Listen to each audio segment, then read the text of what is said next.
Welcome to my campfire.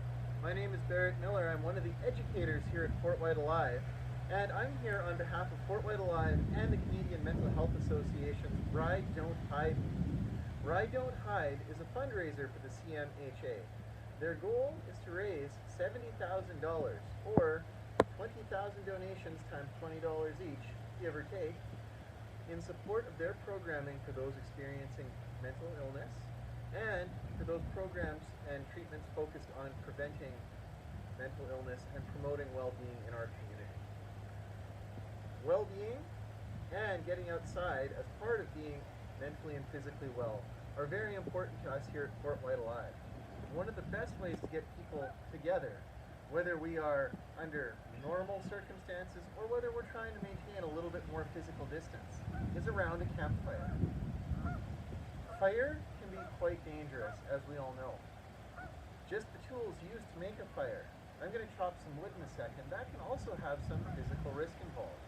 But done properly, that little bit of work and the process of using a natural element like fire can be very rewarding and very calming. I'm going to go through how to do that safely and properly. First, always have a solid chopping block. It's not a good idea to chop onto concrete. It's not a good idea to chop onto the ground. If you can have a good solid chunk of log, ask a neighbor, ask somebody who works in the garden industry.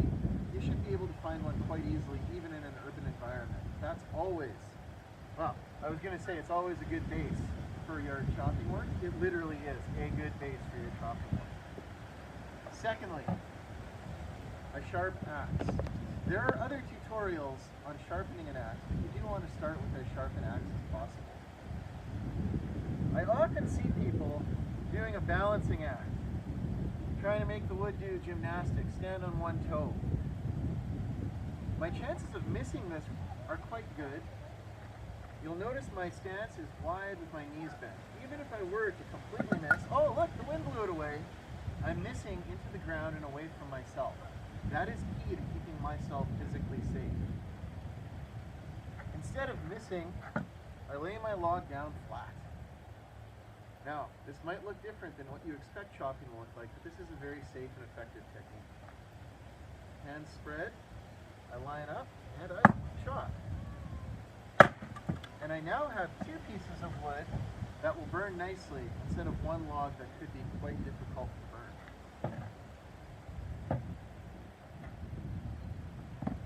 And again, 1, 2, 3.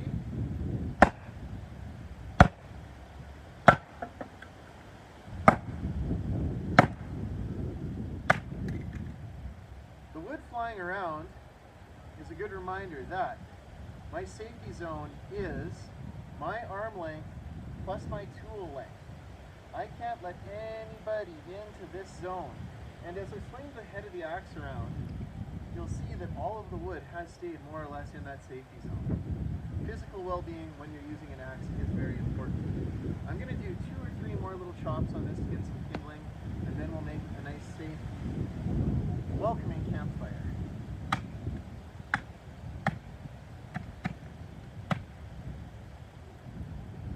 Perfect. When you're building a campfire, always make sure that you're using an approved fire pit. Open fires, they're a luxury that we really just don't have anymore in a world of forest fires and increased human population in more urban areas.